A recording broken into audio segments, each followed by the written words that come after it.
10 ದಿನದಿಂದ ಥೆರಪಿ ಮಾಡ್ತಾ ಇದ್ದಾರೆ. ಇವರು ಕೊಳಗಲ್ಲಿಂದ ಬಂದು ಟ್ರೀಟ್ಮೆಂಟ್ ಮಾಡ್ತಾ ಇದ್ದಾರೆ ಅಪ್ಪಮ್ಮ. ಅಮ್ಮಂಗೆ ಬಂದು 2 ವರ್ಷದಿಂದನೂ ಕೂಡ ಮಂಡಿ ನೋವಿದೆ. ಸೊ ಅಮ್ಮ ಸ್ಟಾರ್ಟಿಂಗಲ್ಲಿ ಸರಾಕೆರಿ ಬರುವಾಗ ಕಾಲು ಬಂದು ತುಂಬ ಊದ್ಕೊಂಡಿತ್ತು. 2 ವರ್ಷದಿಂದನೂ ಕೂಡ ಮಂಡಿ ನೋವನ್ನ ಬಂದು ಸಫರ್ ಮಾಡ್ತಾ ಇದ್ದಾರೆ. ಸೊ ಅವರಿಗೆ ನಡೆಯಕ್ಕೆ ಆಗ್ತಾ ಇರಲಿಲ್ಲ, ಅಷ್ಟು ನೋವಿತ್ತು ಅಮ್ಮಂಗೆ. ಬಟ್ ಇವಾಗ 15 ದಿನ ಟ್ರೀಟ್ಮೆಂಟ್ ಮಾಡಿ ಅಮ್ಮನ ಕಾಲು ಬಾವೆಲ್ಲ ಕಂಪ್ಲೀಟಾಗಿ ಕಡಿಮೆ ಆಗಿದೆ. ಅಮ್ಮ ಒಬ್ಬರೇ ಇವಾಗ ನಡ್ಕೊಂಡು ಹೋಗ್ತಾ ಇದ್ದಾರೆ ಇವಾಗ, ಸರಿನಾ? ಸೊ ಅಮ್ಮ ಬಂದು ಎಷ್ಟೆಲ್ಲ ಪ್ರಾಬ್ಲಮ್ ಸಫರ್ ಮಾಡಿದ್ದಾರೆ, ಅವ್ರಿಗೆ ಎಷ್ಟೆಲ್ಲ ಗುಣ ಆಗಿದೆ ಅಂತೇಳಿ ಅಮ್ಮ ಮಾತಾಡ್ತಾರೆ, ಕೇಳಿಸ್ಕೊಳ್ಳೋಣಪ್ಪಮ್ಮ. ನಡ್ಕೊಂತೀನಿ, ಮಾತಾಡಿ.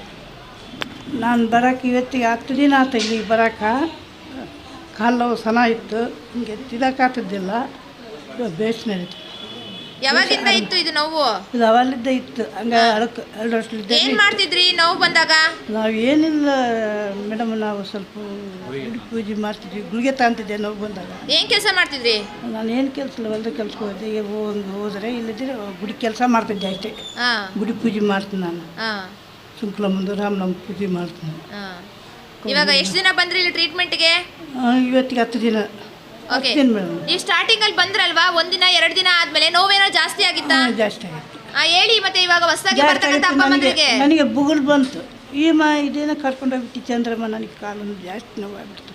ಇಲ್ಲತ್ತೆ ಹಂಗೆ ಜಾಸ್ತಿ ಆಗಿ ಕಡಿಮೆ ಆಗ್ತಾ. ಅವಾಗಲಿದ್ದೆ ನಾನು ಹಿಂಗೆ ಬರ್ತಾಯಿದ್ದೀನಿ. 10 ದಿನ ಆಯ್ತು, ಹೆಚ್ಚಿಗೆ ಆಗಿಲ್ಲ ಅಂತ ಬರೋಕೆ. ಇವಾಗ ಬೇಸ್ ಎತ್ತಿಡಕ್ಕೆ ಬರ್ತದೆ ಕಾಲು. ಮುಂಚೆ ಎಲ್ಲ ಹಂಗೆ ಆಗ್ತಿತ್ತಾ? ಮುಂಚೆಲ್ಲ ಹಂಗೆ ಆಗ್ತಿತ್ತು. ಮತ್ತೆ ಹಂಗೆ ಆಗ್ತದೆ. ಇಲ್ಲಿ ಬಂದಾಗಲಿದ್ದ 10 ದಿನ ಆಯ್ತು, ಬೇಸು ನನಗೆ ಎತ್ತಿಡಕ್ಕೆ ಬರ್ತದೆ. ಬೇಸಾಗಿದೆ ಇವಾಗ. ಬೇಸಾಗಿನಿ. ಇವಾಗ ಹೊಸದಾಗಿ ಬರ್ತಾರಲ್ವಾ, ನಿಮ್ಮ ಥರನೇ ನೋವು ಇಟ್ಕೊಂಡು ಬರ್ತಾರೆ ಅಂತ ಅಪ್ಪ ಅಮ್ಮಂದ್ರೆ ನೀವೇನು ಹೇಳ್ತೀರಾ?